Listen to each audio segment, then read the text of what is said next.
السلام عليكم ورحمة الله. الحمد لله رب العالمين، والصلاة والسلام على أشرف الأنبياء والمرسلين وعلى آله وصحبه ومن تبع بإحسان يوم الدين. أما بعد. புகழும் புகழ்ச்சியும் பேரன்பும் பெருகிருபையும் இந்த உலகத்தை படைத்து பரிபாலித்து இந்த உலகத்திலே வாழக்கூடிய மக்கள்களுக்கு அந்த மக்கள் நன்மைகளை செய்தால் அதற்கு கூலியை கொடுக்கக்கூடிய அல்லாஹ்விற்கே எல்லா புகழும். இன்னும் இந்த உம்மத்திற்கு நன்மையை ஏவுவதற்காக தீமையை தடுப்பதற்காக வந்த தூதர் ரசூலுல்லாஹி ஸல்லல்லாஹு அலைஹி வஸல்லம் அவர்கள் மீதும் அவர்களை பின்பற்றிய உத்தம சத்திய சஹாபாக்கள் மீதும் தாபியீன்கள் மீதும் தாபியீன்கள் மீதும் இந்த மஜ்லிஸிலே அமர்ந்திருக்கக்கூடிய உங்கள் மீதும் என் மீதும் அல்லாஹ்வுடைய சாந்தி சமாதானம் பேரன்பு பெருகிருபை என்றென்றும் நிகழட்டுமாக. கண்ணியத்திற்குரிய அல்லாஹ்வுடைய அடியார்களே, அன்பானவர்களே, அல்லாஹ் தன்னுடைய திருமறையிலே கூறுகிறான், இன்ன தீன இந்தல்லாஹில் இஸ்லாம். இந்த இஸ்லாம் என்ற மார்க்கம் அல்லாஹ்விடத்திலே ஏற்றப்பட்டது. அல்லாஹ்விடத்திலே இந்த மார்க்கம் என்பது அல்லாஹ்விடத்திலே ஏற்கப்பட்ட மார்க்கம் இந்த இஸ்லாம். இந்த இஸ்லாம் இந்த மார்க்கத்திலே அல்லாஹ் நம்மளை வாழ வைத்திருக்கிறான். மற்ற மார்க்கங்களை போன்று மற்ற மதங்களை போன்று இந்த இஸ்லாம் கிடையாது. இந்த இஸ்லாத்திலே ஒரு மனிதன் பிறந்ததிலிருந்து மரணம் வரை எவ்வாறு எந்த வழியிலே செல்ல வேண்டும், எப்படி நடக்க வேண்டும், அவன் எந்த குணத்திலே நடந்து கொள்ள வேண்டும், அவன் இந்த உலகத்திலே வாழும் பொழுது யாரை வணங்க வேண்டும், யாரை பின்பற்ற வேண்டும், எல்லாம் இந்த தீனுல் இஸ்லாத்திலே சொல்லப்பட்டு விட்டது. ஆனால் மற்ற மதங்களிலே அல்லாஹ் ஏற்றுக்கொள்ளாதது, அவர்களால் உருவாக்கப்பட்ட சில மனிதர்கள் அறியாதவர்கள் இந்த சில மார்க்கத்தை சில மதங்களை உருவாக்கினார்கள். இந்த மார்க்கம் என்பது புனிதமான மார்க்கம். இந்த மார்க்கம் தான் அல்லாஹ் இடத்திலே அங்கீகரிக்கப்பட்ட மார்க்கம். இந்த மார்க்கத்தை பற்றி அதிகமான நபர்கள், அதிகமான எழுத்தாளர்கள், அதிகமான பேச்சாளர்கள் புகழ்ந்திருப்பதை நாம் வரலாறு புத்தகங்களிலே நாம் பார்க்கிறோம். இதை படித்து இந்த இஸ்லாத்தினுடைய மார்க்கத்தை படித்து இந்த இஸ்லாம் என்பது புனிதமான மார்க்கம், இதுதான் உண்மையான மார்க்கம், இதற்கு வந்த தூதர் ரசூலுல்லாஹி ஸல்லல்லாஹு அலைஹி வஸல்லம் அவர்கள் உண்மையானவர்கள் என்று அதிகமான எழுத்தாளர்களும் அதிகமான பேச்சாளர்களும் இதற்கு முன்னால் வாழ்ந்த அதிகமான நபர்கள் நாம் சொல்லுவதை வரலாற்று புத்தகங்களிலே நாம் பார்க்க முடிகிறது. அது மட்டும் இல்லாமல் இந்த இஸ்லாத்தை பற்றி படித்து இந்த இஸ்லாத்தை பற்றி தெரிந்து அதிகமான நபர்கள் இஸ்லாத்தை ஏற்றிருக்கிறார்கள். கண்ணியத்திற்குரியவர்களே, நமக்கெல்லாம் தெரியும், இந்த இந்தியா, இந்த தேசம் ஆங்கிலேயனிடத்திலே அடிமைப்பட்டு கிடந்தது. அதிலே ஒரு மனிதர் இந்த நாட்டிற்காக வேண்டி போராட்டம் செய்தார். நமக்கெல்லாம் தெரியும், காந்தி. அவர் புகழாத இடம் கிடையாது, இந்த இஸ்லாத்தை பற்றி புகழாத இடங்கள் கிடையாது. நபி ஸல்லல்லாஹு அலைஹி வஸல்லம் அவர்களை பற்றி புகழாத இடம் கிடையாது. ஒரு முறை காந்தி அவர்கள் ஒரு மேடையிலே பேசிக் கொண்டிருக்கிறார். அந்த சமயத்திலே ஒரு மனிதர் வந்து காந்தி அவர்களிடத்திலே கேட்கிறார், இந்த உலகத்திற்கு சிறந்த தலைவர் யார் என்று அந்த காந்தி அவர்களிடத்திலே கேட்கிறார் ஒரு மனிதர். அப்பொழுது காந்தியடிகள் யோசிக்காமல் பதில் சொல்லிவிட்டார், முஹம்மது நபி ஸல்லல்லாஹு அலைஹி வஸல்லம் அவர்கள்தான் என்று காந்தி அவர்கள் சொல்லிவிட்டார்கள். பின்பு அந்த மனிதர் கேட்கிறார், எதற்காக வேண்டி இவரை சொல்கிறீர்கள் என்று அந்த மனிதர் கேட்கிறார். அப்பொழுது அந்த மனிதனிடத்திலே காந்தி அவர்கள் சொல்கிறார்கள், பணக்காரன் ஏழை என்று பார்க்காமல் இருவருக்கும் ஒரே மாதிரியாக நீதி வழங்குகிறார். இவர்தான் உண்மையானவர், இவர்தான் சிறந்த தலைவர் என்று சொல்கிறார். ஒரு முறை நபி ஸல்லல்லாஹு அலைஹி வஸல்லம் அவருடைய காலகட்டத்திலே ஒரு உயர்தரமான ஒரு பெண்மணி, சிறந்த கோத்திரத்தை சேர்ந்த ஒரு பெண்மணி திருடி விட்டார். அப்பொழுது நபி ஸல்லல்லாஹு அலைஹி வஸல்லம் இடத்திலே இந்த செய்தி வருகிறது. அப்பொழுது ரசூலுல்லாஹ் இடத்திலே அந்த பெண்ணிற்காக வேண்டி சிபாரிசு செய்கிறார்கள். அப்பொழுது அல்லாஹ்வுடைய தூதர் ரசூலுல்லாஹ் ஸல்லல்லாஹு அலைஹி வஸல்லம் அவர்கள் சொல்கிறார்கள், இன்னமா அஹ்லகல்லதி கப்லகும், உங்களுக்கு முன்னால் வாழ்ந்தவர்கள் எதற்காக தெரியுமா அழிந்தார்கள்? அன்னஹு இதா ஷரக ஃபீல் ஷரீஃப், ஒரு சிறந்தவன், ஒரு உயர்தரமான ஒரு மனிதன் திருடிவிட்டால் அவன் என்ன செஞ்சிறது? அவனை விட்டுறது. இவன் பெரிய செல்வந்தன், இவன் பெரிய ஆளு, பெரிய இடத்துள்ளவன் என்று சொல்லி இவனை விட்டுறது. ஒரு ஏழை, ஒரு பலவீனமானவன் திருடி விட்டால் அகாமு அலைல் ஹத், அவன் மீது என்ன செய்யறது? தண்டனையை நிறைவேற்றது. அல்லாஹ் மீது ஆணையாக, லவ் அன்ன ஃபாத்திமா பின்த் முஹம்மத், முஹம்மதுடைய மகள் ஃபாத்திமா திருடினாலோ கத்தாச்சு, கையை நான் வெட்டுவேன், அவளுடைய கையை வெட்டுவோம் என்று அல்லாஹ்வுடைய தூதர் சொன்னதை பார்க்கிறோம். எந்த அளவிற்கு நீதமாக நடந்திருக்கிறார்கள். தன்னுடைய மகளா இருந்தாலும் சரி, யாராக இருந்தாலும் சரி, எவனாக இருந்தாலும் சரி, மார்க்கம் என்ற அடிப்படையிலே எல்லாரும் சமம்தான். யாராக, அவன் செல்வந்த, அவன் பணக்காரன், அவன் இவ்வளவு பெரிய ஆளு, இவன் இவ்வளவு பெரிய ஆளு, இவன் மதிப்பு தக்கவன், இவன் சொந்தக்காரன் என்று சொல்லி அல்லாஹ்வுடைய தூதர் ரசூலுல்லாஹ் தீர்ப்பு வழங்கல. எல்லாத்துக்கும் ஒரு சட்டம் தான் என்று அல்லாஹ்வுடைய தூதர் ரசூலுல்லாஹி ஸல்லல்லாஹு அலைஹி வஸல்லம் அவர்கள் சொன்னதை பார்க்கிறோமே. அன்பானவர்களே, பல இடங்களிலே காந்தி அவர்கள் இந்த இஸ்லாத்தை பற்றி அதிகமாக புகழ்ந்திருக்கிறார்கள். இந்த குர்ஆன் என்பது மனிதர்களுக்கு சிறந்த வேதமாகும். இதிலே ஒரு மனிதனை தூயப்படுத்தக்கூடிய அனைத்து விஷயங்களும் இருக்கிறது என்று காந்தி அடிகள் அவர்கள் சொல்வார். இந்த குர்ஆன் என்பது அனைத்து விஷயங்களையும் சொல்லக்கூடியது. ஒரு மனிதன் பிறந்ததிலிருந்து இறக்கும் வரை அவன் இந்த உலகத்திலே எப்படி நடந்து கொள்ள வேண்டும், அவன் எவ்வாறு அமல்கள் செய்ய வேண்டும், அவன் எவ்வாறு நற்காரியங்கள் செய்ய வேண்டும் என்பதெல்லாம் இந்த குர்ஆனிலே இருக்கிறது. சொத்து பிரிக்கக்கூடிய சட்டம் இந்த குர்ஆனிலே இருக்கிறது.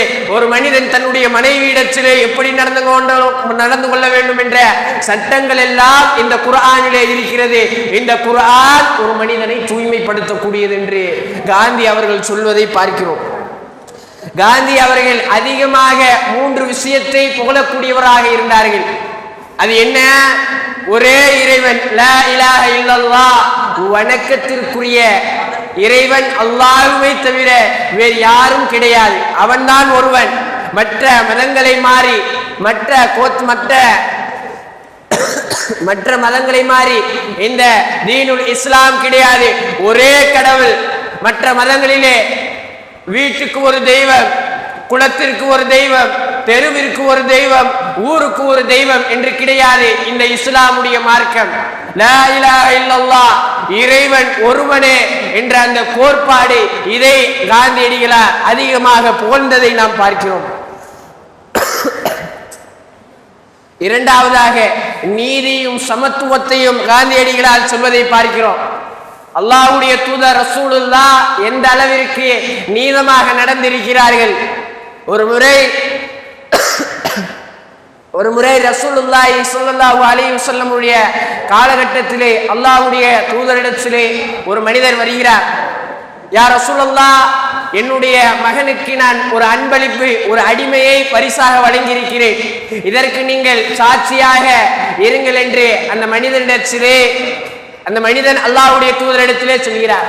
அப்பொழுது அந்த மனிதனிடத்தில் அல்லாஹ்வுடைய தூதர் ரசூலுல்லாஹ், இது போன்ற மற்ற மகன்களுக்கும் நீ பரிசு கொடுத்தாயா என்று கேட்கிறார். இல்லையா ரசூலுல்லாஹ் என்று அந்த மனிதர் சொல்கிறார்.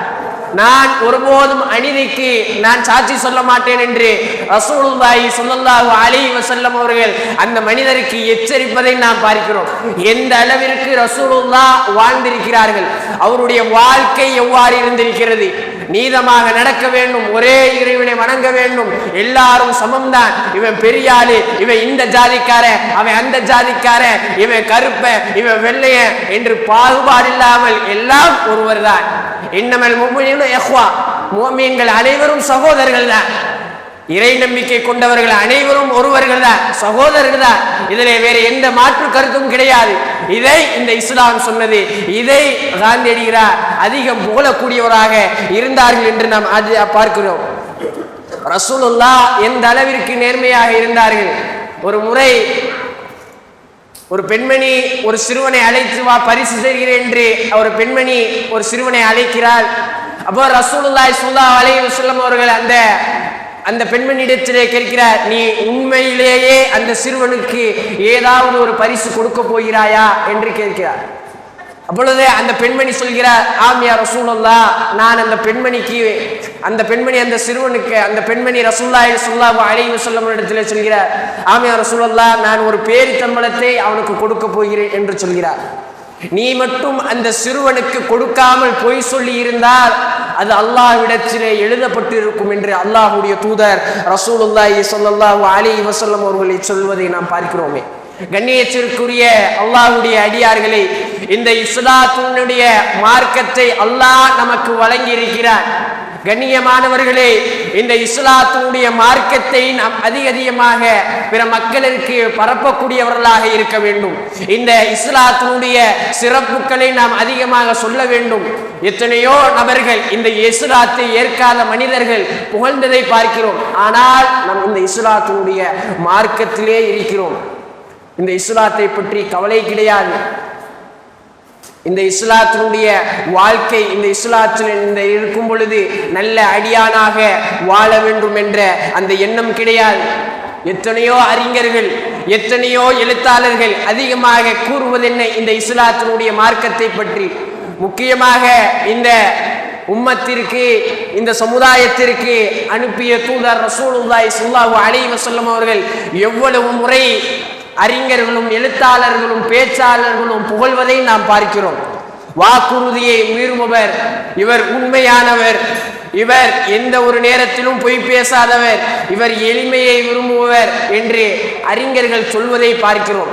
மன்னிப்பை மன்னிக்கக்கூடியவர்கள் என்று அறிஞர்கள் அதிகமான இடங்களிலே நபி ஸல்லல்லாஹு அலைஹி வஸல்லம் அவர்களை நாம் சொல்வதை பார்க்கிறோம். கண்ணியத்திற்குரியவர்களே, ஒரு முறை ரசூலுல்லாஹ் தாயிஃப் நகரத்திலே எச்சரிக்கிறார்கள். இஸ்லாத்தை அல்லாஹ்வை ஏற்றுக்கொள்ளுங்கள் என்று எச்சரிக்கிறார்கள்.